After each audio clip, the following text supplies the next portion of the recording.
क्या कभी रात के सन्नाटे में आपकी नींद अचानक खुली है और उस अंधेरे में आपको अपनी गरीबी, अपनी नाकामियां और अपनी बेबसी साफ साफ दिखाई दी हैं? वो डर कि क्या आप पूरी उम्र बस ऐसे ही एक साधारण इंसान बनकर खत्म हो जाएंगे? सबसे बुरा तब लगता है जब आप देखते हैं कि आपके साथ वाले लोग जो कभी आपके पीछे थे, वो आज तरक्की की सीढ़ियां चढ़ गए और आप आज भी वहीं खड़े हैं जहां पिछले साल थे। पसीना आप बहा रहे हैं पर फल कोई और ले जा रहा है। आखिर क्यों? सावधान हो जाइए, क्योंकि 2026 महज एक साल नहीं है। ये वो समय है जब ये दुनिया दो हिस्सों में बंट जाएगी। एक वो जो शिखर पर होंगे और दूसरे वो जो भीड़ में कुचलकर मिट जाएंगे। दुनिया बदल रही है, तकनीक बदल रही है, पर क्या आपका भाग्य बदल रहा है? अगर आप आज भी उसी जगह हैं जहां कल थे, तो यकीन मानिए समस्या आपकी मेहनत में नहीं है। समस्या उस अचेतन मन में है जिसने आपको ये विश्वास दिला दिया है कि अभाव में जीना ही आपकी नियति है। आपने अपने भाग्य की डोर उन हाथों में दे दी है जो खुद अंधेरे में है। लेकिन ठहरिए, आज इस 20 मिनट की चर्चा में मैं आपको श्री कृष्ण के उस गुप्त रोड मैप के बारे में बताऊंगा जिसे सदियों से दुनिया से छिपाया गया। आज की दुनिया जिसे मैनिफेस्टेशन का नाम देकर अरबों रुपए कमा रही है, उसे हमारे वेदों ने युगों पहले संकल्प से सिद्धि कहा था। एक ऐसा दिव्य विज्ञान जो रात को सोने से पहले आपके मन में वो बीज बोएगा जो 2026 में आपके नए साम्राज्य का उदय करेगा। ये किताबी ज्ञान नहीं है, ये वो सत्य है जो एक साधारण इंसान को भी शिखर तक पहुंचाने की शक्ति रखता है। आज रात सोने से पहले आपको बस एक काम करना है। लेकिन क्या आप तैयार हैं अपने पुराने नाकाम स्वरूप को मिटाने के लिए, ताकि आप एक अनंत ऊर्जा के साथ दोबारा जन्म ले सकें? अगर आप अगले 20 मिनट माधव के इन चरणों में दे सकते हैं, तो मैं दावा करता हूं कि कल की सुबह आपकी पुरानी नाकामियों की राख पर आपके सुनहरे भविष्य का उदय होगा। क्या आप अपना भाग्य खुद लिखने के लिए तैयार हैं? तो चलिए शुरू करते हैं पहले सूत्र से। दोस्तों, सफलता की पहली सीढ़ी है उस एक गहरे भ्रम को तोड़ना जिसे हम सदियों से ढो रहे हैं। श्री कृष्ण गीता के दूसरे अध्याय के 47वें श्लोक में कहते हैं, कर्मण्येवाधिकारस्ते मा फलेषु कदाचन। लेकिन ठहरिए, क्या आपने भी इसका वही सतही मतलब निकाला है जो दुनिया निकालती है, कि बस कोल्हू के बैल की तरह काम करते जाओ और फल की चिंता मत करो? नहीं, माधव के संदेश का अर्थ इतना साधारण नहीं है। इसका असली और वैज्ञानिक रहस्य यह है कि तुम्हारा अधिकार केवल और केवल तुम्हारे वर्तमान पर है।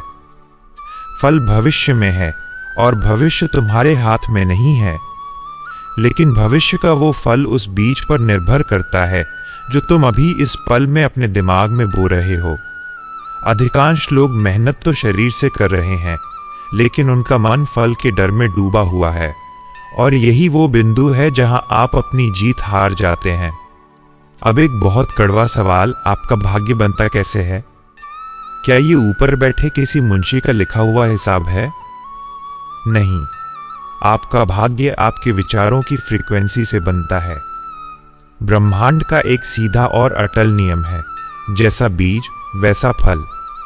इसे एक उदाहरण से समझिए। अगर आप दिन भर अपनी गरीबी का रोना रोते हैं, अपनी बीमारी की चर्चा करते हैं, अपनी नाकामियों के लिए दूसरों को कोसते हैं और अपने दुश्मनों के डर में जीते हैं, तो आप अनजाने में ब्रह्मांड को वही बीज दे रहे हैं। और याद रखिए, यूनिवर्स को आपकी भाषा नहीं, आपकी ऊर्जा समझ आती है। जब आप बार बार अभाव की बात करते हैं तो यूनिवर्स कहता है, तथास्तु, तुम्हें यही चाहिए तो यही लो। आज की आधुनिक दुनिया जिसे मैनिफेस्टेशन का जादू कहती है, वो असल में हमारे सनातन धर्म का संकल्प विज्ञान है। ये अपने कर्मों को सही दिशा में मोड़ने की एक सूक्ष्म कला है। जब आप अपनी ऊर्जा को शिकायत से हटाकर समाधान पर लगा देते हैं, तो आपके मस्तिष्क के न्यूरॉन्स एक नई दिशा में काम करने लगते हैं। श्री कृष्ण हमें सिखाते हैं कि शून्य होना क्यों जरूरी है। शून्य होने का मतलब ये नहीं कि आप कुछ नहीं है, बल्कि इसका मतलब है कि आपने अपने भीतर के उस अहंकारी मैं को मार दिया है जो आपको नया सीखने से रोकता था। सोचिए, जब आपका मन पुराने कबाड़, पुरानी नफरतों और मुझसे नहीं होगा वाले विचारों से भरा है, तो उसमें भगवान की कृपा के लिए जगह कहाँ है। जब आप खुद को शून्य करके कृष्ण के चरणों में समर्पित कर देते हैं, तब आपके भीतर एक दिव्य खाली जगह बनती है। इसी खाली जगह में ब्रह्मांड की वो शक्तियां प्रवेश करती हैं जो असंभव को भी संभव बना देती हैं। तब आप अकेले मेहनत नहीं करते, बल्कि साक्षात नारायण की इच्छा शक्ति आपके हाथों से काम करने लगती है। मैनिफेस्टेशन का मतलब ये नहीं कि आप बिस्तर पर लेटे रहें और चमत्कार हो जाए। इसका मतलब है कि आप कर्म तो अर्जुन की तरह श्रेष्ठ करें, लेकिन आपका मन कृष्ण की तरह शांत और केंद्रित हो। अगर 2026 में आप खुद को सफलता के उस शिखर पर देखना चाहते हैं जिसका आपने सपना देखा है, तो आज से ही अपने मन के बगीचे में अभाव के कांटे उगाना बंद कीजिए। उन विचारों को चुनिए जो आपको शक्तिशाली महसूस कराएं। याद रखिए, जो लोहा आग में नहीं तपता, वो कभी मजबूत तलवार नहीं बन पाता। अपने कर्मों को आकर्षण के इस विज्ञान से जोड़िए, फिर देखिए कैसे समय का चक्र आपके पक्ष में घूमने लगता है। दोस्तों, अब हम उस रहस्य की गहराई में उतर रहे हैं जो आपकी जिंदगी के अगले 24 घंटों को तय करता है। क्या आपने कभी गौर किया है कि दिन भर की भागदौड़ के बाद जब आप बिस्तर पर लेटते हैं और कमरे की बत्तियां बुझ जाती हैं, तब अचानक आपके दिमाग में विचारों का एक तूफान क्यों उठने लगता है? क्यों उस वक्त आपकी पुरानी गलतियां, भविष्य का डर और वो कर्ज या तंगी आपको डराने लगती है? विज्ञान कहता है कि सोने से ठीक पहले के वो 15 से 20 मिनट आपके जीवन के सबसे शक्तिशाली मिनट होते हैं। आधुनिक मनोविज्ञान इसे थीटा स्टेट कहता है। ये वो समय है जब आपका तर्क करने वाला दिमाग सो रहा होता है और आपके अचेतन मन यानी कि दरवाजे पूरी तरह खुल जाते हैं। इस समय आप जो भी सोचते हैं, जो भी महसूस करते हैं, वो सीधा आपकी आत्मा की गहराई में दर्ज हो जाता है। और यही वो समय है जब श्री कृष्ण कहते हैं कि निद्रा के समय जीव परमात्मा के सबसे करीब होता है, क्योंकि नींद में हमारा अहंकार मिट जाता है और हम उस अनंत ब्रह्मांडीय ऊर्जा से जुड़ जाते हैं। लेकिन दुविधा देखिए, हम इस सुनहरे समय का उपयोग कैसे कर रहे हैं। आज का इंसान सोने से पहले क्या करता है? वो अपने फोन की नीली रोशनी में दूसरों की नकली खुशियां देखता है, सोशल मीडिया पर खुद की तुलना दूसरों से करके दुखी होता है, या फिर दिन भर की चिंताओं को जुगाली की तरह चबाता रहता है। अगर आप रात को चिंता, डर और मुझसे नहीं होगा वाले विचार लेकर सोएंगे, तो जानते हैं क्या होगा? आपका पूरा शरीर और आपका अचेतन मन रात भर उसी चिंता को जीता है। आपका दिमाग रात भर उन्हीं समस्याओं के हल ढूंढने के बजाय उन्हीं समस्याओं को और गहरा बनाता रहता है। आप सुबह उठते हैं तो थके हुए और भारी मन के साथ, क्योंकि आपकी रात सृजन में नहीं, विनाश में बीती है। श्री कृष्ण हमें सिखाते हैं कि नींद केवल शरीर को आराम देने के लिए नहीं है, बल्कि ये खुद को रीप्रोग्राम करने का समय है। कल्पना कीजिए, यदि आप सोने से पहले अपने मन के उस उपजाऊ खेत में सफलता, शांति और समृद्धि का बीज बोना शुरू कर दें तो क्या होगा? जब आप एक सकारात्मक विचार के साथ सोते हैं, तो आपका अचेतन मन रात के 6 से 8 घंटों तक उस विचार पर काम करता है। वो ब्रह्मांड की उन शक्तियों से संपर्क साधता है जो आपकी इच्छा को हकीकत में बदलने के रास्ते खोलती हैं। 2026 में जो आप बनना चाहते हैं, उसकी नींव आपको आज रात के उन 15 मिनटों में रखनी होगी। क्या आप चाहते हैं कि मैं इस स्क्रिप्ट के आगे के भाग को भी इसी तरह व्यवस्थित करूं?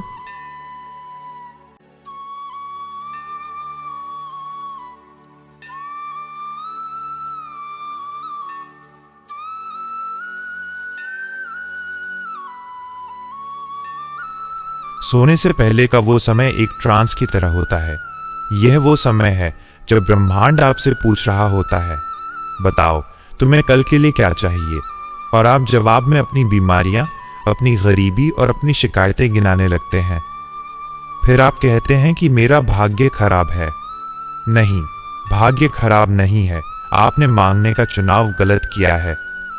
श्री कृष्ण ने महाभारत के युद्ध के दौरान भी रात के विश्राम को बहुत महत्व दिया था, क्योंकि वे जानते थे कि जो योद्धा रात को मन से हार गया वो सुबह मैदान में कभी नहीं जीत पाएगा। आज रात से आपको अपना नजरिया बदलना होगा। सोने से पहले का वो समय आपके लिए स्वयं से साक्षात्कार का समय होना चाहिए। 2026 में आपको जिस पद पर पहुंचना है, जो साम्राज्य खड़ा करना है, उसे अपनी बंद आंखों से अभी देखना शुरू कीजिए। जब आप ग्रैटिट्यूड और विश्वास के साथ अपनी आंखें बंद करते हैं, तो आपकी धड़कनें और आपके विचार उस यूनिवर्सल इंटेलिजेंस के साथ एक ताल में आ जाते हैं। यही वो गुप्त चाबी है जो बंद किस्मत के तालों को खोल देती है। याद रखिए, जो रात को जीत गया उसे सूरज की पहली किरण के साथ विजेता बनने से दुनिया की कोई ताकत नहीं रोक सकती। अब अपनी सांसों को थोड़ा धीमा कीजिए और मन को शांत, क्योंकि अब मैं आपके साथ वो 5 चरण साझा करने जा रहा हूं जो आपके जीवन का कायाकल्प कर सकते हैं। ये सिर्फ टिप्स नहीं हैं, ये वो आध्यात्मिक प्रोटोकॉल हैं जो आपकी सोई हुई शक्तियों को जगाते हैं। चलिए जानते हैं वो 3 शुरुआती कदम जो आपको आज रात से ही उठाने हैं। सबसे पहला और अनिवार्य चरण है शुद्धिकरण। अक्सर हम बाहर से तो साफ होकर बिस्तर पर जाते हैं, लेकिन मन के भीतर दिन भर की ईर्ष्या, क्रोध और अपमान की धूल लेकर सोते हैं। आज रात से सोने से ठीक पहले अपने हाथ, पैर और चेहरा ठंडे पानी से धोएं। ये केवल स्वच्छता नहीं है, ये एक एनर्जी शिफ्ट है। जब पानी आपके शरीर को छूता है तो यह आपकी नकारात्मक विद्युत तरंगों को शांत कर देता है। इसके बाद सिर्फ 2 मिनट के लिए बिस्तर पर सीधे बैठकर मौन हो जाइए। गहरी सांस लें और कल्पना करें कि सांस छोड़ते समय आप दिन भर की सारी कड़वाहट और नाकामी के बोझ को शरीर से बाहर निकाल रहे हैं। जब तक आप पुराने कचरे को बाहर नहीं निकालेंगे, कृष्ण की कृपा के लिए भीतर जगह कैसे बनेगी। दूसरा चरण है कृतज्ञता या धन्यवाद। ब्रह्मांड का नियम है, जो आपके पास है अगर आप उसके लिए दुखी हैं तो वो भी आपसे छीन लिया जाएगा, लेकिन जो है उसके लिए आप धन्यवाद देते हैं तो आपको और ज्यादा दिया जाएगा। सोने से पहले उन 3 चीजों के बारे में सोचें जिनके लिए आप ईश्वर के आभारी हैं। चाहे वो एक वक्त का सम्मानजनक भोजन हो, आपका सुरक्षित घर हो, या आज किसी अजनबी की छोटी सी मुस्कान। जब आप धन्यवाद कहते हैं तो आपकी ऊर्जा की फ्रीक्वेंसी अभाव से हटकर प्रचुरता पर सेट हो जाती है। यह कृष्ण को बताने का तरीका है कि प्रभु, मैं आपके दिए हुए उपहारों को देख पा रहा हूं। याद रखिए, जो इंसान छोटी खुशियों का हिसाब रखना सीख जाता है, महादेव और माधव उसे बड़ी खुशियों का वारिस बना देते हैं। तीसरा और सबसे शक्तिशाली चरण है विजुअलाइजेशन या मानसिक चित्रण। अपनी आंखें धीरे से बंद करें और उस 2026 को जीना शुरू करें जिसका आप सपना देखते हैं। इसे किसी फिल्म की तरह ना देखें, बल्कि इसे महसूस करें। देखिए कि आप उस मुकाम पर पहुंच चुके हैं जहां आप पहुंचना चाहते थे।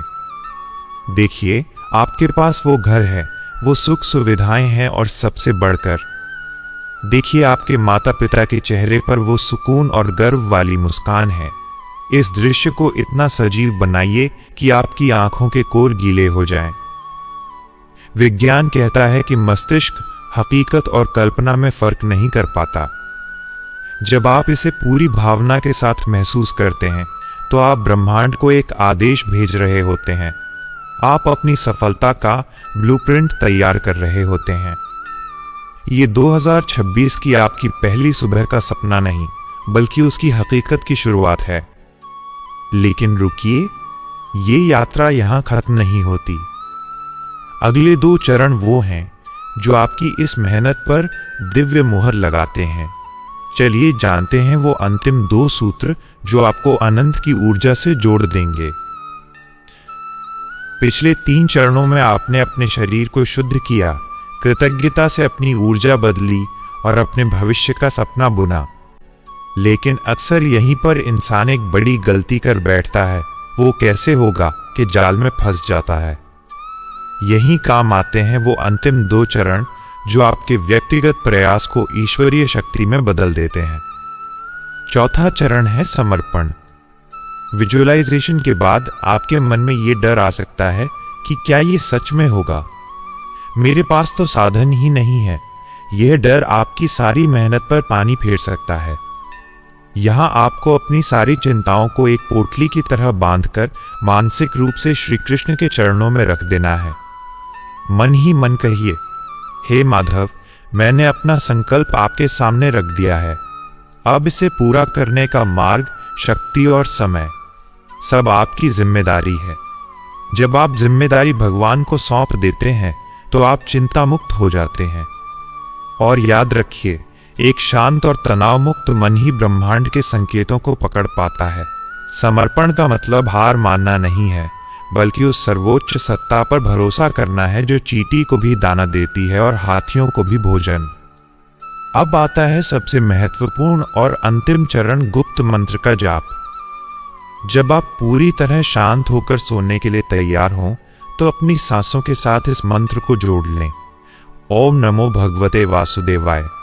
यह केवल शब्दों का समूह नहीं है, यह एक सा OUND साइंस है।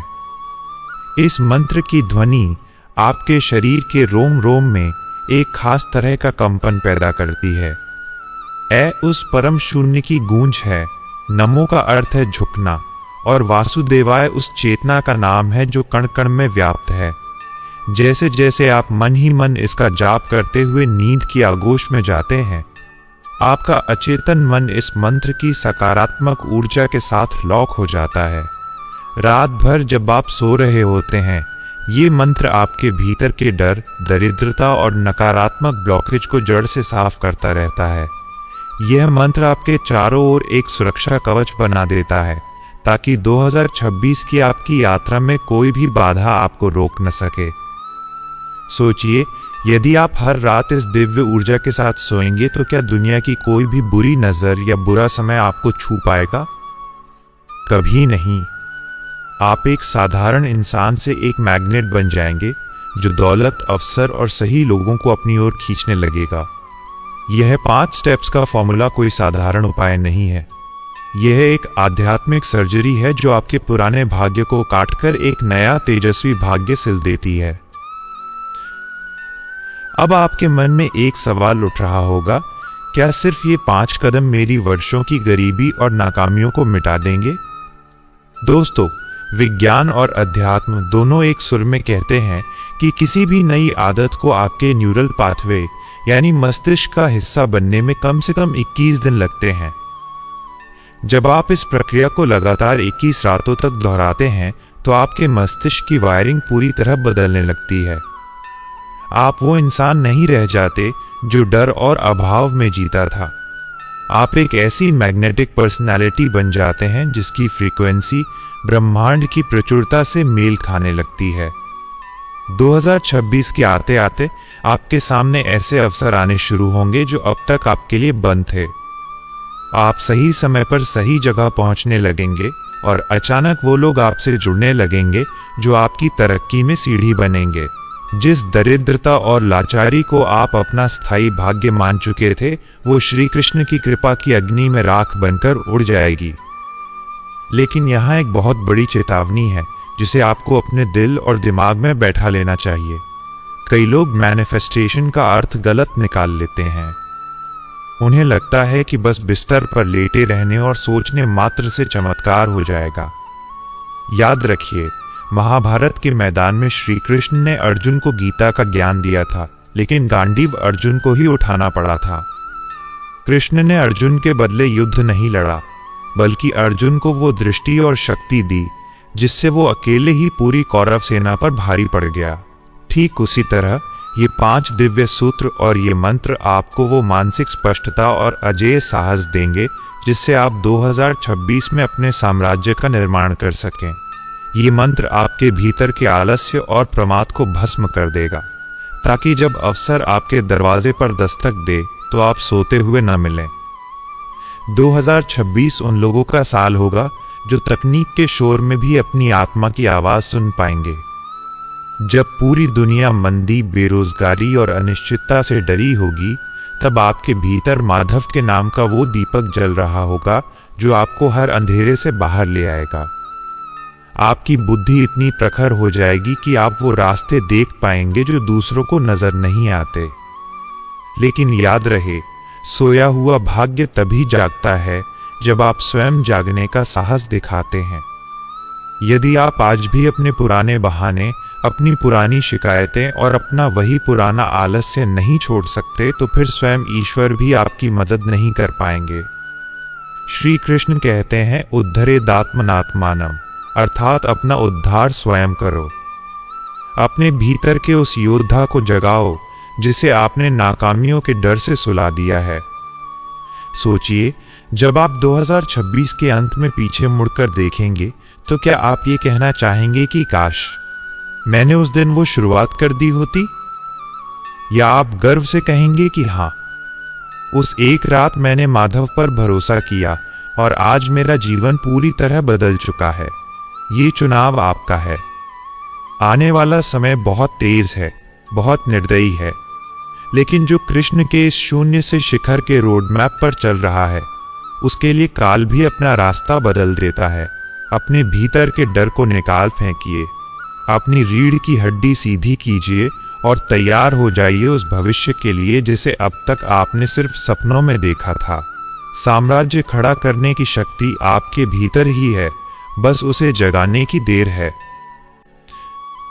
मेरे प्रिय साथियों, आज हमने जो चर्चा की है वो केवल शब्द नहीं है, ये एक पुकार है आपकी उस आत्मा की जो थक चुकी है पर हारना नहीं चाहती।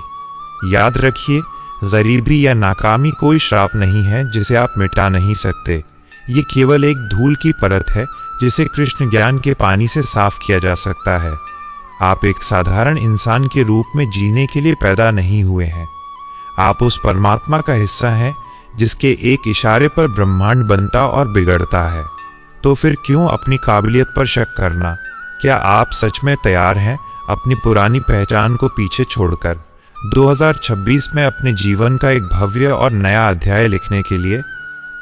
नरेटर, अगर आपका दिल हाँ कह रहा है तो अभी इसी वक्त कमेंट बॉक्स में अपनी उस एक बड़ी इच्छा या सपने को लिखें जिसे आप 2026 में सच होता देखना चाहते हैं, और उसके साथ पूरे विश्वास से लिखें, जय श्री कृष्ण।